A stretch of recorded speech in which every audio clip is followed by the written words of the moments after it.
The first scream came long before anyone understood the danger. It wasn't the violent turbulence that frightened people. Airliners shook all the time. Most passengers gripped their armrests, laughed nervously, or pulled their blankets tighter before returning to their movies.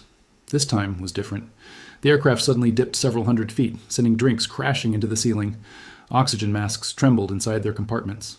Overhead bins rattled violently as terrified cries echoed through the cabin. Then, silence. No reassuring voice came over the speakers. No announcement from the captain. No explanation. Inside the forward galley, senior flight attendant Emily Harper stared at the sealed cockpit door. Nearly 10 minutes had passed since the last communication. She had knocked again and again. Nothing. Using the emergency override, she finally forced the cockpit open. What she found stole the air from her lungs. The captain had collapsed over the controls, barely breathing. The first officer was unconscious, blood running down the side of his face after striking the instrument panel during the violent turbulence. A chorus of warning alarms filled the cockpit. Amber lights, red lights, constant electronic beeping. The autopilot had entered a critical fault mode. No one was truly flying the aircraft anymore. 273 lives were balanced on systems that could fail at any second. Emily's hands trembled as she stumbled back into the cabin, desperately scanning every face. Is there anyone at all, who knows how to fly this airplane? Silence spread faster than panic. Passengers exchanged frightened looks. A businessman slowly lowered his laptop. A little boy stopped crying and looked toward the front. Even the whispers disappeared. Then, from seat 11C, a woman quietly folded the page of the novel she had been reading. She looked no different from hundreds of other travelers. A simple navy coat, no jewelry, no makeup beyond what the morning required. She calmly placed a faded leather bookmark between the pages before standing. There was no rush, no dramatic speech, no attempt to convince anyone. She simply met Emily's terrified eyes and asked one question. "How long has the cockpit been unattended?" "About 9 minutes," Emily whispered. The woman gave one slow nod. "That's longer than I'd like." Without another word, she walked toward the cockpit. Something about the way she moved silenced the entire cabin. It wasn't confidence. It wasn't courage. It was recognition.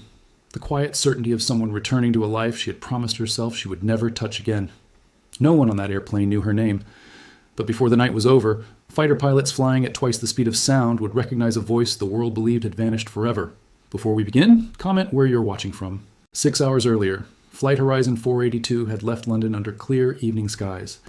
It was supposed to be another uneventful journey across the Atlantic, a routine overnight flight carrying business executives, vacationing families, students returning home, and elderly couples eager to see their grandchildren. For most people on board, it was just another trip. For the woman in Seat 11C, it was another chance to remain invisible. Her boarding pass identified her as Evelyn Brooks, a name that meant nothing to anyone around her.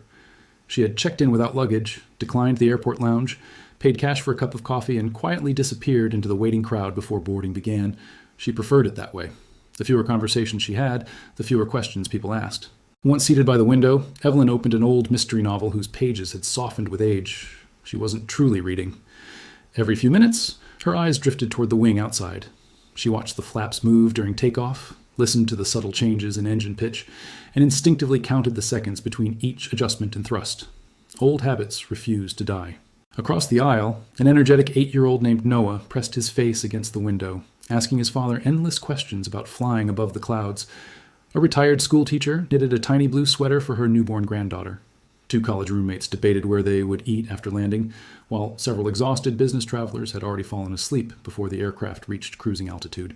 Senior flight attendant Emily Harper moved gracefully through the cabin, greeting passengers with the kind of genuine warmth that couldn't be taught during airline training. After nearly 12 years in the air, she had learned to recognize anxious flyers, lonely travelers, and families needing extra attention. She noticed Evelyn almost immediately, not because the woman caused trouble, because she didn't. She declined dinner with a polite smile. She never adjusted her seat. She never reached for the entertainment screen. She simply sat in complete silence, occasionally glancing toward the cockpit whenever the door opened during routine service. Emily found it unusual, but not alarming. Meanwhile, 37,000 feet above the Atlantic, dark clouds slowly gathered ahead. The weather radar painted an ugly picture inside the cockpit. The captain frowned as the turbulence forecast grew worse by the minute. Behind him, none of the passengers realized that the peaceful flight they had boarded would soon become a desperate fight for survival, and that the quiet stranger in seat 11C had noticed the first warning signs long before anyone else. Long before anyone knew her as Evelyn Brooks, she had lived under a different name, a name spoken with quiet respect inside military hangars and command centers, but rarely outside them. She had once been Commander Elena Ward. To the public, she never existed. To the pilots who had flown beside her, she was known by a single call sign. Phantom? The nickname wasn't earned because she flew the fastest aircraft or broke the most records. It came from the way she disappeared. During advanced combat exercises, radar operators would watch their screens in disbelief as her aircraft slipped through defensive coverage that should have been impossible to penetrate. She never relied on luck. She studied every mission until she knew it better than the people who designed it. While others trusted speed, Elena trusted patience. She believed every machine, every storm, and every opponent had a weakness if you observed long enough. Her instructors often joked that she didn't fly airplanes. She convinced them to obey her. By the time she turned 35, Elena had become one of the military's most trusted test pilots, flying experimental aircraft that many others refused to touch. New engines, unstable flight systems, dangerous prototypes. She accepted every assignment with the same calm expression. Fear was never something she ignored. It was something she organized. Then came the mission that erased her from history. Officially, it was described as a routine training exercise that ended in tragedy. News reports announced that Commander Elena Ward had been lost after her aircraft disappeared during a classified operation over hostile territory. A memorial service followed. Flags were folded, speeches were delivered. Her name was carved into polished stone alongside pilots who would never return. But the truth was buried behind locked doors. Elena had survived. The operation itself had succeeded, but revealing that she was alive would have exposed people still working deep inside enemy networks. To protect them, military leaders made a painful decision. Every official record would state that she had died. Elena never argued. She signed the documents without hesitation. If disappearing meant others could make it home alive, then disappearing became her final assignment.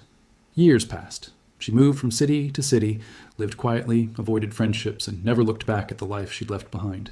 She convinced herself that the cockpit belonged to her past.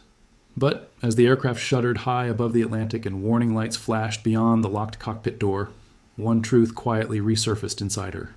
You can bury a name, you can hide a career, but you can never truly silence the person you were born to become. The moment Evelyn stepped through the cockpit door, the outside world disappeared. The frightened voices from the cabin faded behind her, replaced by a relentless chorus of warning alarms. Every few seconds, another light blinked across the instrument panel, painting the cockpit in flashes of red, amber, and white. The aircraft was still moving steadily through the night sky, but it was no longer truly under control. Captain Michael Donovan lay slumped over the left controls, his breathing shallow and uneven. His face had turned an unnatural shade of gray. Beside him, First Officer Ryan Cole remained unconscious, a deep cut above his eyebrow slowly staining his uniform. Neither man could help. For one brief moment, Evelyn simply stood there. Emily, watching from the doorway, felt her stomach tighten. The woman wasn't moving. She wasn't touching anything. She was only looking. Her eyes swept across the cockpit with astonishing speed, absorbing every flashing indicator, every engine reading, every navigation display. It wasn't panic. It was calculation.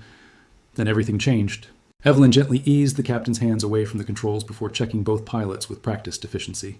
She tilted the captain's head to keep his airway clear, secured the first officer's seat harness to prevent further injury, and finally lowered herself into the right seat. The cockpit suddenly became quiet. Not because the alarms had stopped, but because every movement she made carried absolute purpose. Her fingers danced across the overhead panel. One warning disappeared, then another. She reset a malfunctioning flight management system before disconnecting the unstable autopilot, just seconds before it attempted an unsafe correction. The massive aircraft gave a violent shudder. Several passengers screamed. Then, almost magically, the shaking eased, the nose leveled, the wings steadied. Emily couldn't explain what she had just witnessed. It felt less like someone taking control of an airplane and more like someone calming a frightened animal. Without glancing at a checklist, Evelyn tuned the emergency radio frequency from memory. "This is Meridian Flight 482, declaring Mayday. Both flight crew are medically incapacitated. I'm assuming flight control. We have 273 souls on board. Request immediate vectors to the nearest suitable runway." The air traffic controller answered almost instantly. "Meridian 482. Identify yourself. State your qualifications." Evelyn's eyes never left the horizon. "My qualifications can wait." Her voice remained calm. "The lives behind me cannot." Miles away, emergency controllers exchanged uneasy glances. Standard procedure no longer seemed adequate. As radar screens tracked the crippled airliner drifting toward American airspace, another decision was quietly made inside a military command center. 2 interceptor fighters were ordered into the sky. The announcement Emily had dreaded finally echoed through the cabin. "Ladies and gentlemen," her voice began, steady despite the fear twisting inside her, "we're experiencing a serious medical emergency involving our flight crew. Please remain seated with your seatbelts fastened. We have someone qualified at the controls, and we're preparing for an emergency landing. The words were carefully chosen. But passengers heard what wasn't said. A wave of whispers rolled through the cabin. What happened to the pilots? Who's flying the plane? Are we going to crash? A baby began crying near the rear galley. Across the aisle, Noah reached for his father's hand, his usual curiosity replaced by confusion. His father forced a reassuring smile, but the tightening grip on the armrest betrayed his own fear. Near the emergency exit, an elderly couple quietly clasped hands. Neither spoke. After 50 years together, they didn't need words to understand what the other was thinking. Meanwhile, Evelyn faced a different battle. The aircraft suddenly lurched to the left. A sharp warning flashed across the navigation display. Hydraulic pressure low. Another alert followed immediately. Auto thrust failure. One problem was manageable. Two at once demanded absolute precision. Without hesitation, Evelyn disengaged another automated system before it could worsen the imbalance. Her hands moved confidently across switches and throttles, making tiny corrections that barely seemed noticeable. Yet each movement kept the enormous aircraft stable. Air traffic control returned to the radio. Meridian 482. Federal regulations require us to verify the identity of the individual operating the aircraft. Evelyn adjusted the thrust manually while watching the horizon. I understand. There was no frustration in her voice. But every second I spend proving who I am is one less second spent keeping this airplane in the sky. Silence followed. Controllers exchanged uncertain looks inside the operations center. Finally, a senior supervisor leaned toward his microphone. Meridian 482. Identity verification is deferred. You have priority handling. Continue present heading. Thank you. Only 2 words. Yet everyone listening realized something unusual was happening. Then another voice broke onto the emergency frequency. It wasn't civilian. It carried the clipped confidence of military command. Meridian 482. This is Air Defense Command. Due to the unknown status of the pilot in command, 2 interceptor aircraft have been scrambled to escort your flight. Estimated contact, 12 minutes. Emily looked through the cockpit window into the endless darkness. Nothing. Just clouds. Then Evelyn quietly whispered, almost to herself, So, they've come. For the first time since entering the cockpit, something flickered across her face. Not fear, recognition. And somewhere beyond the night sky, 2 fighter jets were racing toward the airliner. About to recognize a voice history had declared silent forever. The first sign wasn't visible. It was audible. A low, distant rumble vibrated through the cockpit, so faint it could have been mistaken for the wind. But Evelyn recognized it instantly. She had spent thousands of hours listening to aircraft engines. Every engine had its own voice. These belonged to fighters. Seconds later, 2 sharp gray silhouettes burst through the clouds, sliding effortlessly into formation on either side of the struggling airliner.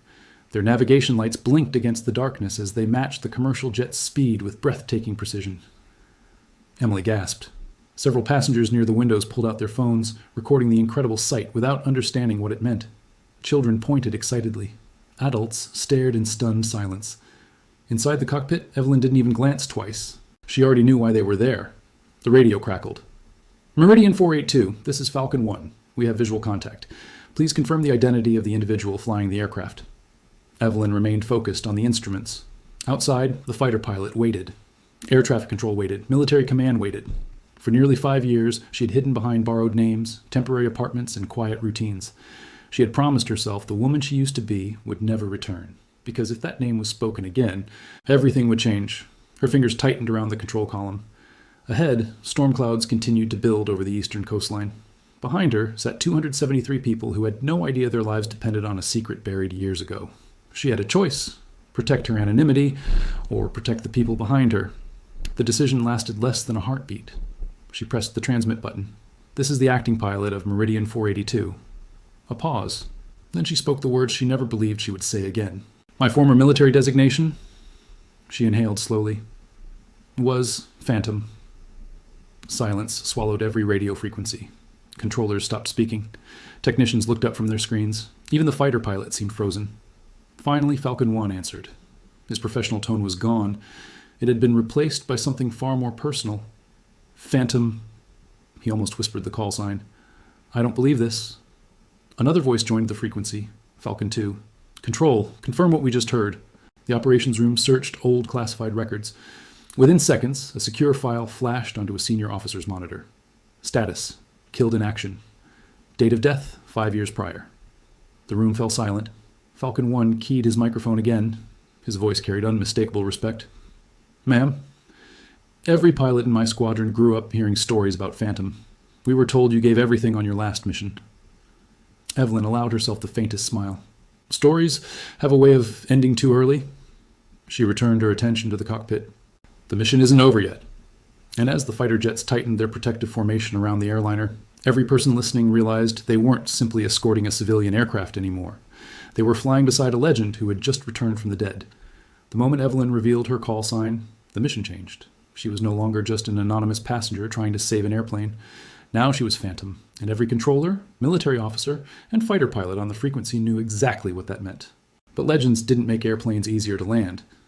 The aircraft suddenly lurched as another pocket of violent turbulence slammed into its left wing. The cockpit shook so hard that loose checklists scattered across the floor. A piercing alarm erupted. Master warning. Then another. Left hydraulic system degrading. Emily grabbed the cockpit doorway to keep herself from falling. Outside, rain battered the windshield with such force that the runway ahead disappeared behind a wall of gray. Lightning flashed across the clouds, briefly illuminating the two escort fighters as they fought to maintain formation. Falcon 1 broke the silence. Phantom, weather over the airfield is deteriorating. Crosswinds are increasing. I can see them, Evelyn replied calmly. Her voice never rose. Her breathing never changed. She adjusted the throttles by barely a fraction, compensating for the unstable airflow. Every correction was almost invisible, yet the giant aircraft obeyed instantly, as though it trusted her more than its own computers. In the cabin, panic was becoming impossible to contain. One passenger stood up, demanding answers before Marcus. Another flight attendant gently guided him back into his seat. Please, sit down, sir. You're making it harder for everyone. The man looked around at the frightened faces surrounding him. Children clutched their parents. An elderly woman silently prayed with trembling hands. Noah leaned close to the window, staring at the fighter jet flying only a few hundred feet away. Dad, he whispered, are they protecting us? His father swallowed hard before answering. They wouldn't be here if someone wasn't protecting all of us. Back in the cockpit, another warning flashed. A strong gust shoved the aircraft several degrees off course. The altitude dropped. 100 feet, 200, 300. Emily's heart nearly stopped. Falcon 2 called urgently over the radio. You're drifting left. I know. Evelyn's hands moved faster than anyone could follow. She countered the wind, balanced the engines manually, and eased the aircraft back onto the proper approach path with astonishing precision. The descent stabilized. Inside the control tower, seasoned air traffic controllers watched in disbelief. One veteran controller quietly removed his headset for a moment and muttered, I've worked emergencies for 28 years. He stared at the radar screen. I've never seen anyone recover an aircraft like that. Ahead, the runway lights finally pierced the storm. Only a few miles remained. But Evelyn knew the hardest part of the mission was still waiting. The next 3 minutes would decide whether 273 people walked away from this flight or became another tragic headline remembered only by history. The runway lights finally emerged through the storm like a trail of stars cutting through the darkness. There it is, Emily whispered, barely believing her own eyes. From the cabin windows, passengers could see rows of flashing emergency vehicles lining both sides of the runway. Fire trucks, ambulances, and rescue teams stood ready, their blue and red lights reflecting off the rain-soaked pavement. No one spoke. The silence inside the aircraft was almost unbearable. Every person on board understood that this was the moment that mattered. Evelyn lowered the landing gear. A loud mechanical rumble echoed beneath the cabin. She watched the indicators carefully.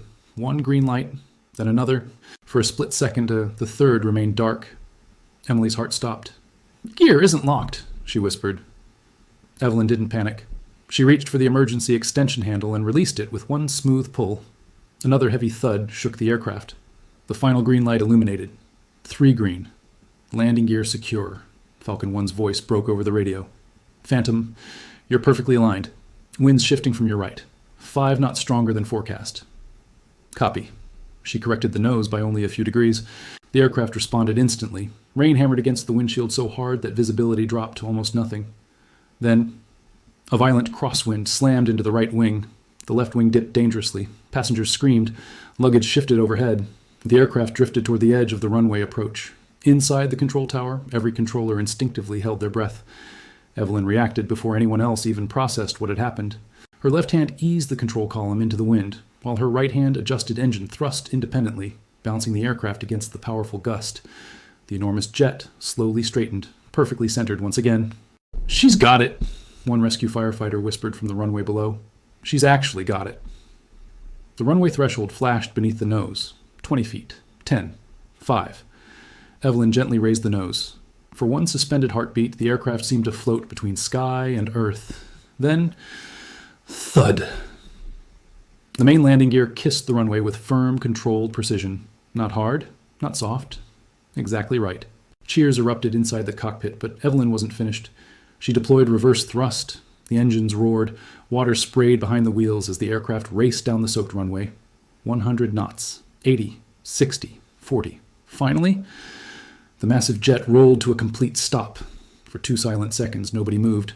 Then the cabin exploded. People cried openly. Strangers embraced one another. Parents held their children tighter than ever before. Emily covered her face as tears streamed down her cheeks. Outside, the 2 fighter jets soared overhead in a graceful banking turn before lowering their wings toward the runway, a silent salute visible to everyone watching below. Evelyn closed her eyes for the first time since entering the cockpit. The mission was finally over. For several long seconds after the aircraft stopped, nobody moved. The engines slowly wound down, their deep roar fading into an almost surreal silence. Rain continued to drum against the fuselage, but inside the cabin, the only sounds were uneven breaths, quiet sobs, and the overwhelming realization that everyone was still alive. Then the applause began. One passenger started clapping. Another joined. Within moments, all 273 passengers were on their feet, applauding through tears. Some hugged complete strangers. Others simply buried their faces in their hands, overcome by relief. Emily leaned against the cockpit door, unable to stop crying. She had trained for emergencies her entire career, but nothing had prepared her for witnessing one person carry hundreds of lives through impossible odds. Inside the cockpit, Evelyn remained focused. While everyone else celebrated, she calmly completed the aircraft shutdown checklist from memory. Fuel pumps off, hydraulic system secured, electrical loads reduced. Every switch moved with the same quiet precision that had brought the aircraft safely to the ground. Only after the final display went dark did she allow herself a slow breath. Outside, emergency crews rushed toward the aircraft. Paramedics boarded first, reaching Captain Donovan within seconds. His pulse had stabilized, and although he remained unconscious, the medical team exchanged hopeful looks. He had survived. Moments later, First Officer Cole opened his eyes as medics treated the injury on his head. "Did we land?" he asked weakly. One paramedic smiled. "You had some unexpected help." As passengers began stepping onto the mobile stairs, they entered the cool night air in stunned silence. Many paused at the bottom to look back at the airplane that had nearly become their final destination. Camera flashes suddenly lit up the tarmac. News helicopters circled overhead. Someone had already leaked the story. Then another sound echoed across the airfield. 2 fighter jets taxied to a stop nearby. Their canopies lifted. The pilots climbed down and walked directly toward Evelyn. Every firefighter, medic, mechanic, and military officer instinctively stopped what they were doing. Without a single command being given, both fighter pilots came to attention. Then they saluted. Not because protocol demanded it, because respect did. Evelyn looked at the 2 young aviators for a long moment. Then, with flawless military precision she hadn't displayed in years, she returned the salute. One of the pilots lowered his hand and spoke quietly. "Ma'am, every generation has someone we're told we'll never meet." He smiled. "I never imagined ours would save my life before I had the chance to thank her." For the first time that night, Evelyn's guarded expression softened. But deep inside, she knew the hardest part of her journey hadn't ended on the runway. It was only just beginning. By sunrise, the story had traveled farther than Flight Meridian 482 ever could. Television networks interrupted their regular programming. Aviation experts replayed radar data frame by frame. Videos recorded by passengers spread across the internet at breathtaking speed, showing 2 fighter jets escorting a rain-soaked airliner through the darkness. But one question echoed everywhere. Who was the woman who landed the plane? Government officials refused to answer. Military spokespeople offered only carefully worded statements. The official reports praised the flight crew, emergency responders, and air traffic controllers, but the woman called Phantom remained a mystery, exactly as she had hoped. Weeks later, Captain Donovan finally left the hospital. His first request surprised everyone. He didn't ask to see the aircraft. He didn't ask to review the investigation. He asked to meet the woman who had finished the flight he never could. When they finally met in a quiet rehabilitation center, neither of them spoke for several moments. Donovan slowly extended his hand. "I've landed airplanes for 26 years, he said softly. "But that night, you carried my passengers home." Evelyn smiled gently. "We carried them home." He shook his head. "No." His eyes filled with emotion. "You carried all of us." Meanwhile, the 2 young fighter pilots returned to active duty. Whenever new recruits joined their squadron, stories inevitably turned to aviation legends. This time, they no longer repeated rumors. They told the truth. They spoke about a woman who had disappeared from history without complaint, a pilot who had sacrificed her own identity so others could continue living theirs, and who, when faced with the choice between protecting herself or saving complete strangers, never hesitated. Months later, a young cadet visited the National Aviation Museum. He stopped before an exhibit honoring courageous pilots throughout history. One display case remained empty except for a small silver plaque. It read, "Some heroes cannot be fully named. Their greatest missions remain unwritten." The cadet stared at it for a long time before quietly asking his instructor, "Why is the case empty?" The older pilot smiled, "Because some people don't leave behind trophies." He looked toward the open sky beyond the museum windows. They leave behind lives. Far above the clouds, commercial aircraft continued crossing oceans every single day. Most passengers would never know how close one flight had come to becoming tragedy. They would never know that an ordinary woman sitting quietly by a window had once carried a forgotten legend inside her. They would never know that true courage rarely announces itself. It simply stands up when everyone else cannot. And perhaps that is the greatest lesson of all. The strongest heroes are not the ones searching for applause. They are the ones willing to disappear until the moment the world needs them most. If this story touched your heart, don't forget to like this video, subscribe for more unforgettable stories, and share it with someone who believes quiet courage still exists. And before you go, tell us in the comments, which moment stayed with you the longest? We'd love to read your thoughts.